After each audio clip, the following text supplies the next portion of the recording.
Hello, എല്ലാവർക്കും നമസ്കാരം. അപ്പോൾ ഇന്നത്തെ വീഡിയോ എന്താണെന്നറിയോ? ഞാൻ ആലിൻ മോന്റെ അവയവം ദാനം ചെയ്തതിനെ കുറിച്ചല്ല വീഡിയോ ശരിക്കും ചെയ്തത്.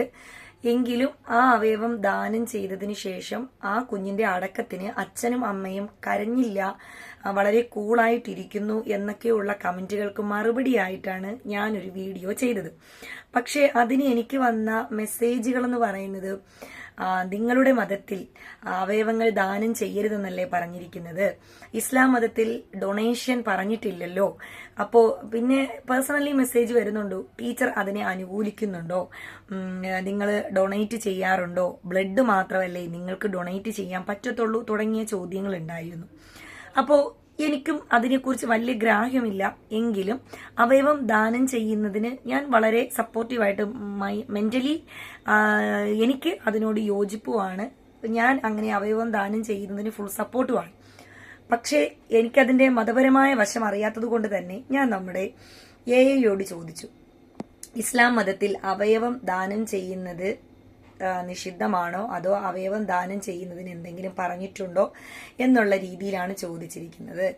അപ്പോ ഇസ്ലാം മതത്തിൽ അത് ഞാനൊന്ന് വായിക്കാം. നിങ്ങളുടെ കയ്യിൽ എല്ലാവരുടെ കയ്യിലും ജെമിനിയുണ്ട്, എയുണ്ട്, അടിച്ചു നോക്കിയാൽ മതി. ഇസ്ലാം മതത്തിൽ അവയവദാനം നിഷിദ്ധമാണോ എന്ന ചോദ്യത്തിന് ആധുനിക ഇസ്ലാമിക പണ്ഡിതന്മാരുടെ ഇടയിൽ ഭൂരിപക്ഷ അഭിപ്രായം അത് അനുവദനീയമാണ് എന്നത് തന്നെയാണ്. എങ്കിലും ഇതിൽ ചില നിബന്ധനകളും വ്യത്യസ്ത വീക്ഷണങ്ങളും നിലനിൽക്കുന്നുണ്ട്. അതായത് അനുവദനീയമായ വാദം ശരിയാണ്. അതായത് അനുവദനീയമാണ് എന്ന് പറയുന്നതിന് ഉള്ള നിബന്ധനകൾ എന്താണെന്നറിയോ? ഒന്ന്, ദാതാവിന്റെ സമ്മതം ഉണ്ടായിരിക്കണം. മെഡിക്കലി നമ്മൾ ഡൊണേറ്റ് ചെയ്യുന്ന ആളോ അല്ലെങ്കിൽ അവർക്ക് വേണ്ടപ്പെട്ടവരോ അനുവദിച്ചിട്ട് മാത്രമല്ലേ നമ്മൾ സാധാരണ അവയവങ്ങൾ ദാനം ചെയ്യുന്നത്. അപ്പം ഇസ്ലാമിലും ദാതാവിന്റെ സമ്മതം വേണമെന്ന് പറഞ്ഞിട്ടുണ്ട്. അതുപോലെ തന്നെ അവയവദാനം കൊണ്ട് ദാതാവിന്റെ ജീവന് അപകടം ഉണ്ടാകരുത്.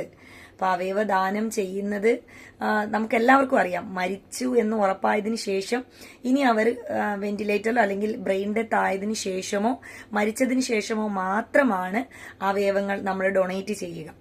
ഇനി അവയവങ്ങൾ വിൽക്കാൻ പാടില്ല, അതൊരു ജീവൻ രക്ഷിക്കാനുള്ള കാരുണ്യ പ്രവൃത്തി ആയിരിക്കണമെന്ന് പറയുന്ന ഹദീസ് ഇവിടെ കൊടുത്തിട്ടുണ്ട്. എന്താ? സദക് ജാരിയ എന്ന് പറയുന്ന ഹദീസാണ് ഇവിടെ കൊടുത്തിരിക്കുന്നത്. അതായത് അവയവങ്ങൾ ഒരിക്കലും വിൽക്കാൻ പാടില്ല, അതിനുവേണ്ടി പൈസ വാങ്ങരുത്, അതൊരു ജീവകാരുണ്യ പ്രവർത്തനമാണ്, അത് അങ്ങനെ ചെയ്യണമെന്നാണ് ഇസ്ലാം പറയുന്നത്. ഇനി മരണശേഷം അവയവം എടുക്കുകയാണെങ്കിൽ മൃതദേഹത്തോട് പൂർണ്ണമായ ആദരവ് കാണിക്കണം. അപ്പോൾ ഇങ്ങനെ തുടങ്ങിയ ഒന്ന് രണ്ട് നിബന്ധനകളുടെ അടിസ്ഥാനത്തിൽ ഇസ്ലാമിൽ അവയവദാനം അഥവാ ഡൊണേഷൻ എല്ലാം അനുവദനീയമാണ്. ഈ നമ്മുടെ കേരളത്തിലെ പണ്ഡിതന്മാരുടെ നിലപാട് ഉൾപ്പെടെ നമ്മുടെ എ കൊടുത്തിട്ടുണ്ട്.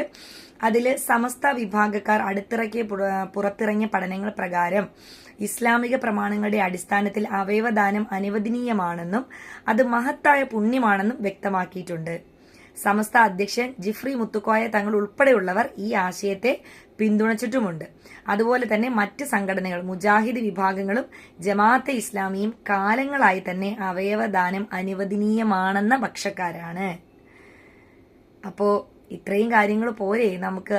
ഇസ്ലാമിൽ അവയവദാനം ഹറാമൊന്നുമല്ല, നിഷിദ്ധവുമല്ല. അതുപോലെ തന്നെ ഖുർആനിൽ ഒരു വചനം കൂടി പറഞ്ഞിട്ടുണ്ട്, അതും നമ്മുടെ പറയുന്നുണ്ട്. ആരെങ്കിലും ഒരാളുടെ ജീവൻ രക്ഷിച്ചാൽ അവൻ മനുഷ്യരാശിയെ മുഴുവൻ രക്ഷിച്ചതിന് തുല്യമാണെന്ന് ഖുർആൻ പറയുന്നുണ്ട്. സൂറത്തുൽ അൽ മാഇദ 32 പറയുന്നുണ്ട്. അപ്പോ ഇത്രയും തെളിവുകൾ പോരെ ഇസ്ലാമില് അവയവദാനം നിഷിദ്ധമോ ഹറാമോ ഒന്നും ആക്കിയിട്ടില്ല എന്ന് പറയാനായിട്ട്? നിങ്ങളുടെ കയ്യിൽ എല്ലാ മൊബൈൽ ഫോൺ ഉണ്ട്. ഞാൻ ഈ വായിച്ചതിനകത്ത് എന്തെങ്കിലും തെറ്റുണ്ടെങ്കിൽ നിങ്ങൾ എയോട് ചോദിച്ചു നോക്കുക. പറഞ്ഞ വിവരങ്ങളാണ്. അതുപോലെ തന്നെ ഈജിപ്റ്റ്, സൗദി അറേബ്യ തുടങ്ങിയ ഞാൻ ഇസ്ലാമിക് രാഷ്ട്രങ്ങളുടെ എല്ലാം ഡീറ്റെയിൽസ് എടുത്ത് നോക്കി. എല്ലാം ഞാനിവിടെ പറയുന്നില്ല. ഞാൻ പറഞ്ഞല്ലോ, നിങ്ങളുടെ കയ്യിൽ എല്ലാവരുടെ കയ്യിലും ഫോൺ, എല്ലാവരുടെ കയ്യിലും സ്മാർട്ട് ഫോണുകളൊക്കെ ഉണ്ട്. നമ്മൾക്ക് എല്ലാവർക്കും അറിവുകളെല്ലാം വിരൽത്തുമ്പിലാണ്. അതുകൊണ്ട് തന്നെ ഇതിന് നെഗറ്റീവ് പറഞ്ഞവരും നിങ്ങൾക്ക് എല്ലാവർക്കും തന്നെ എടുത്ത് അതിനോട് ചോദിക്കാവുന്നതാണ്. എല്ലാ ഇസ്ലാമിക് രാഷ്ട്രങ്ങളിലും അവയവദാനം ചെയ്യണമെന്നും അത് മഹത്തായ കാര്യമാണെന്നും തന്നെയാണ് പറയുന്നത്. പക്ഷെ അതിന് ചില നിബന്ധനകളുണ്ട്. ആ നിബന്ധനകൾ വളരെ പ്രധാനപ്പെട്ടതുമാണ്. അപ്പൊ ഖുർആന്റെ ആ ആയത്താരും മറക്കണ്ട. അതായത് ഒരാളുടെ ജീവൻ ആരെങ്കിലും രക്ഷിച്ചാൽ അയാൾ മനുഷ്യരാശിയെ മുഴുവൻ രക്ഷിച്ചതിന് തുല്യമാണ്. അപ്പൊ പിന്നെ എങ്ങനെയാണ് അവയവദാനം ഇസ്ലാമിൽ ഹറാമാകുന്നത്, അവയവദാനം അനുവദനീയമല്ലാതാകുന്നത്? അപ്പോൾ നമ്മുടെ പണ്ടത്തെ ചില വിശ്വാസപരമായിട്ടൊക്കെ പറഞ്ഞിട്ടുണ്ട്, നമ്മൾ ഈ മരിച്ചു പോകുമ്പോൾ നമ്മളെ അടക്കുന്ന അതേപോലെയുള്ള ശരീരമാണ് നമ്മളെ അതായത് മഹിഷറയിൽ നമ്മൾക്ക് കാണാൻ പറ്റുന്നതെന്നൊക്കെയുള്ള ചപലമായ ചില ചിന്തകൾ കൊണ്ടായിരിക്കാം അങ്ങനെ ചിലർ പറഞ്ഞിട്ടുണ്ടായിരിക്കുക.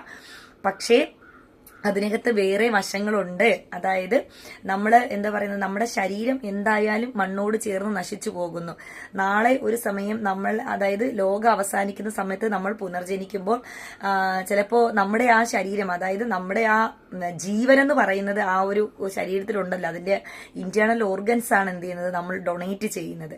അത് വേറൊരാൾക്ക് ഇവിടെ ജീവിക്കാൻ സാധ്യമാവുകയാണെങ്കിൽ പരിശുദ്ധ ഖുർആനിൽ തന്നെ പറയുന്ന സൂക്തം ഞാൻ ഒന്നുകൂടി ഓർമ്മിപ്പിക്കുന്നു, മനുഷ്യരാശി മുഴുവൻ ജീവൻ രക്ഷിച്ചതിന് തുല്യമാണ്.